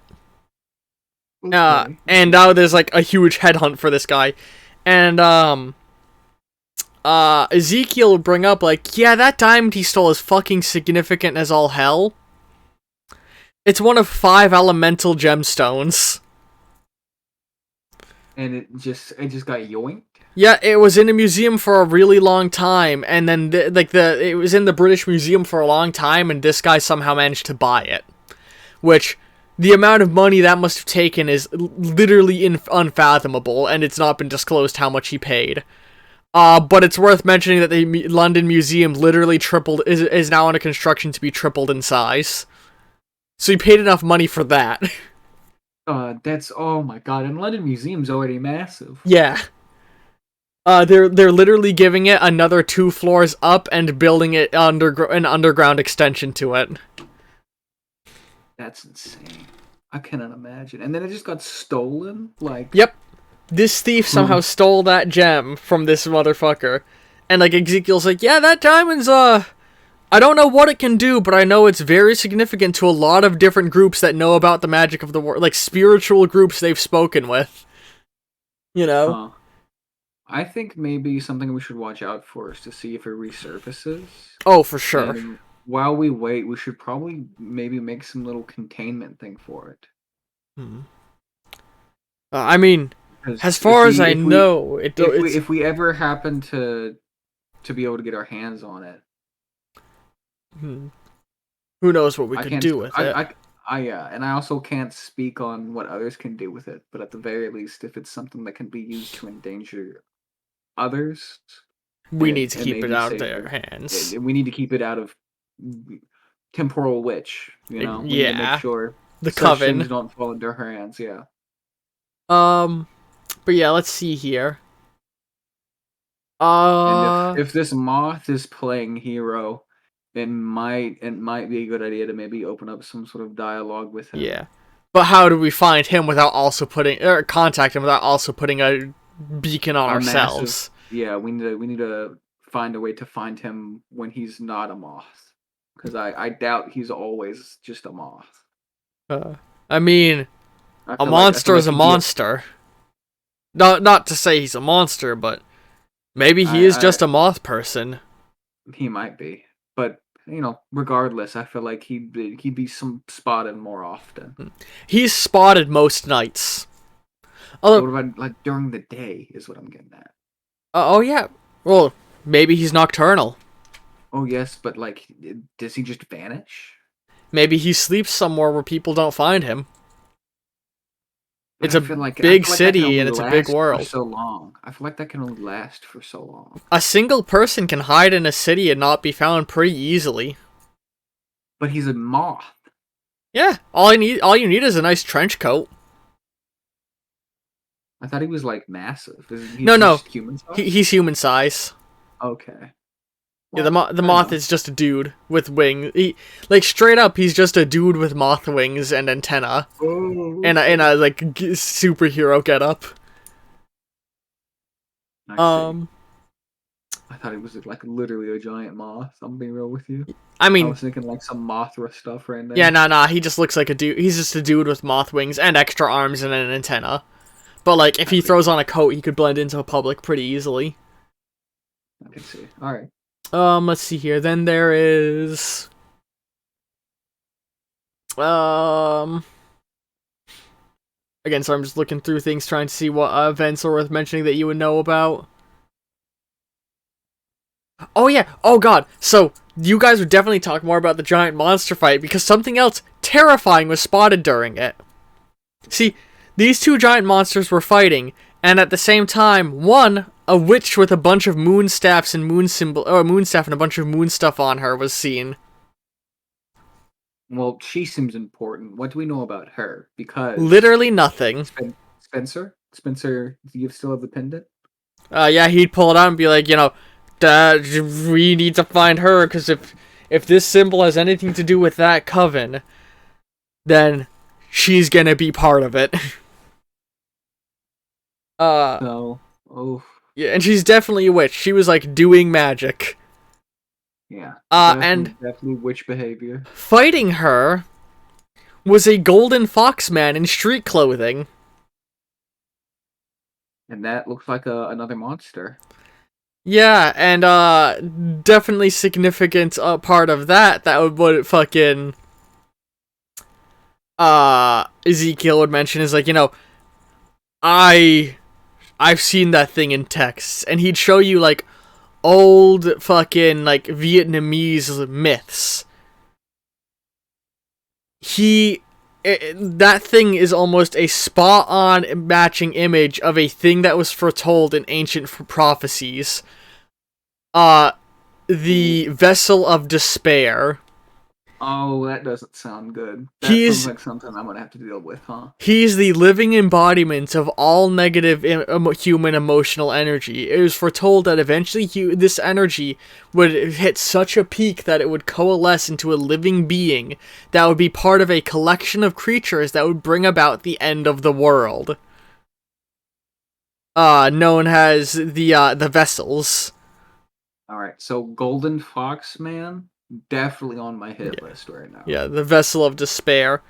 The only other one he's been able to find mention of is the Vessel of Destruction, who is the embodiment of destruction in its purest form and takes the form of a giant wolf man. These are all likely earth spirits, but on a next level. Most earth spirits are like, I represent this mountain, or I represent, the flow of the river. Like, the Lady of the Lake in Arthurian mythology was in all likelihood a earth spirit. These are earth spirits that embody human concepts and, like, facets of reality. And so they're much more powerful. Yeah, in theory.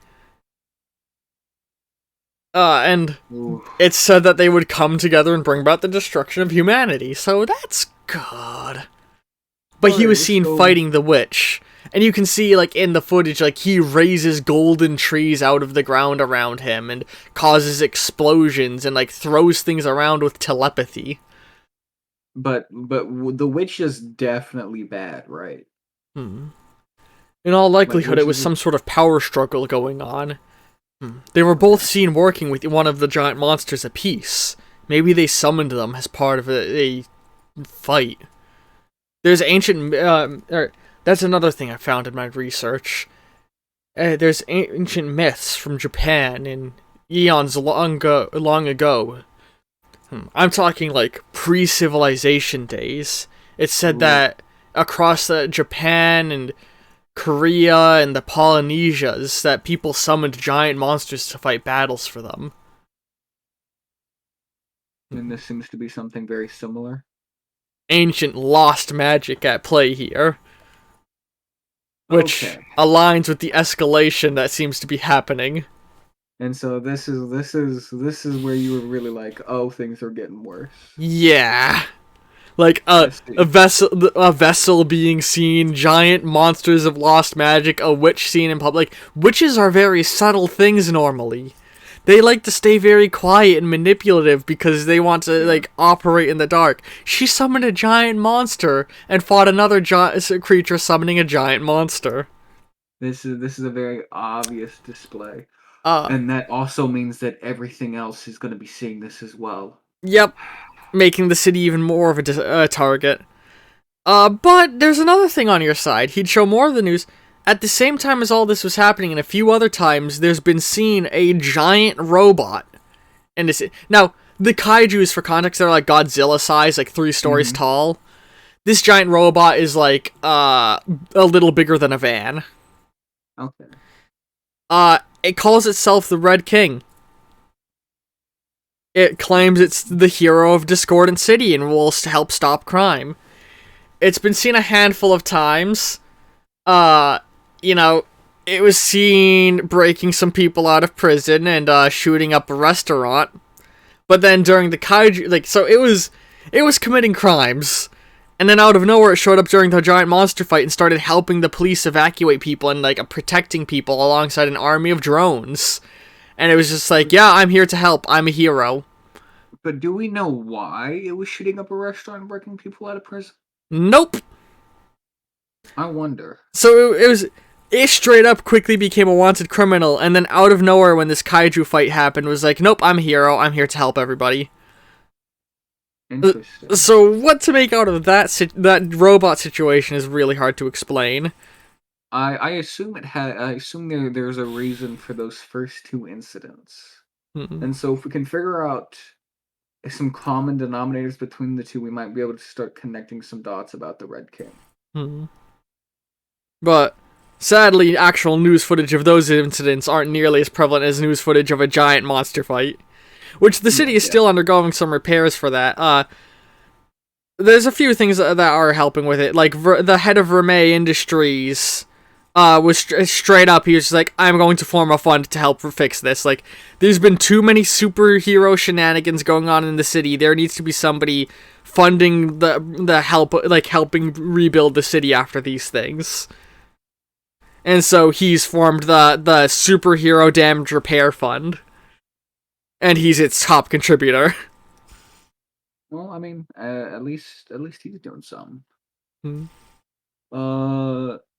Actually, well, while we're like putting our like defenses and runes and all that shit together, I want to see if I can make like a cross, like a protective cross necklace for myself.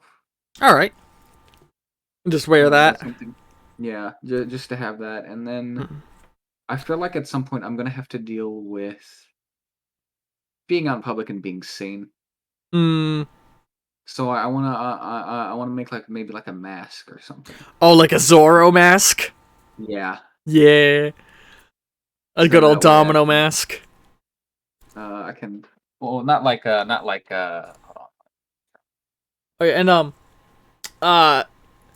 Ezekiel would definitely mention, like, the only things they've seen crosses hold off are demons, which he's straight up just like, demons are basically just earth spirits that are very evil.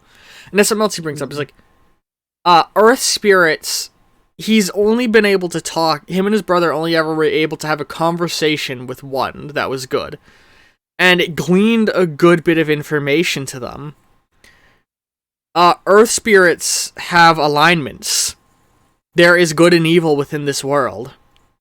And an earth spirit gets their power from either the good or the evil. Although they don't call it good and evil.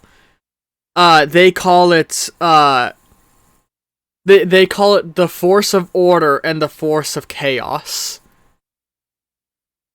Orders, and they were like, the force of chaos seeks nothing more, the forces of chaos seek nothing more than the complete collapsing of our reality. And Ezekiel straight up like, I'm pretty sure these forces of chaos are the outer gods, the elder ones. While... And they probably have ties to the cryptids and monsters and witches and things like that. Well, and that's another thing. He says, like, the wording has always put him off. Because they always word it as the forces of chaos and the force of order. Implying there's only one on our side. And he's like, maybe there's probably one good outer god. And then I'm just gonna be like, and what if that's God? Maybe it is. That is disconcerting to say the least. That would mean that there's thousands of other gods just as powerful as him who are fighting against us. And somehow the world is still here. So part of me wants to say maybe they're not as powerful. Well, as far as we've seen, the only way they can interact with our world is with earth spirits. And witches. But even witches only get their power from earth spirits. It's like a hierarchy. Yeah. But my thing is like, these things have been around for a very long time. Literally as long as time has been a thing. And our world is still here. So we've won. So far. And I feel like that, but we have the upper hand for some reason. That's the hard part of this, is they exist outside of time. They're not following a linear path of things, as far as I can tell. They know everything that has been and will be.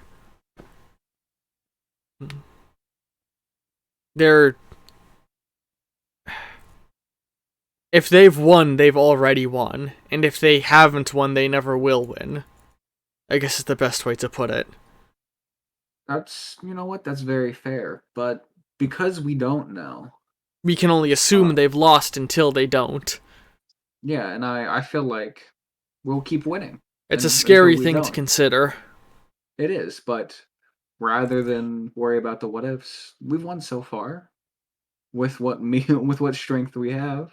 Then as far as I'm concerned, we'll keep winning. Exactly. Because doubting otherwise will most likely lead to that defeat that we're afraid of. It's the best way to look at it and keep your sanity in line. There's a reason that some people called them the gods of madness. Yeah, it's probably not something we're meant to really consider and weigh in on.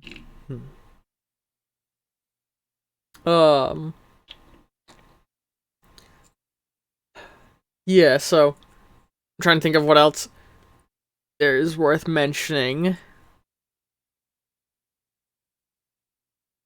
I think that's all that is worth mentioning. Other than that, I mean, again, to continue recapping lore things, just to, like, I feel like occasionally it's good to, in a session, recap large amounts of lore for, one, people who, this series, it's a lot, so you might miss episodes, and two, this series does also come in, multiple playlists, one for each hero. If you're only watching Lawson's story, this will be your first time hearing about most of this. Like me. Yeah. I mentioned that there's the Sphinx organization in the Middle East. Something that's worth mentioning is, the Super Soldier program ended after Vietnam. But there's what is a lot of people have called the new Super Soldier program, but that's not at all what it's titled. They're creating fucking power armor troopers, and cyborgs. I say cyborgs. They've created power armor, and the people who use it are given implants so that their body can physically handle wearing the armor. And there's been a bit of troubling news as of late, if you watch the news, about how a number of them have gone AWOL. People in super powerful armor just disappearing. And, international manhunts starting looking for them. That's not good. Yeah, imagine if a fucking tank went AWOL from the military, and they couldn't find it. That's what's happening. That's happened quite a few times, though. Really? Oh, I guess it probably has. Our government's incompetent, loses track of shit like that constantly. Hell, there is a dude got arrested because he was using a lost nuke to power his house for 27 years. Oh, that's terrifying. It happens a lot. Yeah. And it's worth mentioning most of Sphinx's weaponry is stolen military equipment from European nations and Russia and the US. Most of what they use is stolen stuff. Stolen. Yeah. America being the largest arms dealer in the world. Stolen. Mm-hmm. God, hang on a bit of real life news. Do you know about how the Ukraine now has a bunch of I think it was Polish tanks? Yeah. And the story of how they got them and what happened afterward? Well, actually, I don't remember. I didn't hear about how they got them. I just heard they got them. They got a bunch of Polish tanks, and Russia was like, "Yo, Poland, why are you selling them tanks, you fucker? You want to we have beef? Why are you doing that?" And Poland was like, "Oh, we didn't sell them tanks. Why? We would never get involved in this war. We don't know what happened. We did happen to lose 200 tanks recently, but I mean, we also do sell tanks in military surplus stores, maybe that's how they got them, the same way that all of those people in the Middle East got a bunch of Russian guns back in the 80s. Because Russia Ooh. gave lots of guns to terrorist cells in the Middle East back in the 80s. Oh yeah, they did. And I love that shade getting thrown. Like, hey, what are you talking about, Russia? Listen, they probably just It's not got my. them the same way that those people in the Middle East got Russian guns. Yeah, Which you someone just totally took them didn't and give stole out. them. Yeah, Yeah. I love that. So fucking funny. Um, but yeah. Russia's getting pushed out of Ukraine. They're retreating right now. Oh, that's But awesome. they're destroying infrastructure as they go. So I mean, of course, that's a shitty thing. Hopefully, the UN pulls through and starts helping with that, and there's definitely going to be charity foundations for years to come. I do believe that the UN has already begun well, actually, they don't even need to. The funds they took from the Russian oligarchs and the Swedish banks are already put forward as Yeah. Ukraine relief funds for after the war is over. Also, I'm going to throw out, I'm 100% on board with calling billionaires in the US oligarchs, because that's what they are. That is what they are. You know, Trump's And an I feel like oligarch, Jeff Bezos is an oligarch, Elon Musk is an look, oligarch. I get that Trump is technically oligarch, but he's like went bankrupt like 4 fucking times. Oh yeah, because he's an incompetent businessman. Yeah, I cannot. I can't. How is he still up? I'm so fucking whatever. Because his father had a lot of money, and our government loves bailing out rich people when they go bankrupt. Yeah.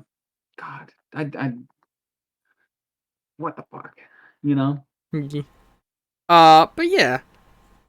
Yeah, is there anything else you would want to discuss or ask your new allies about?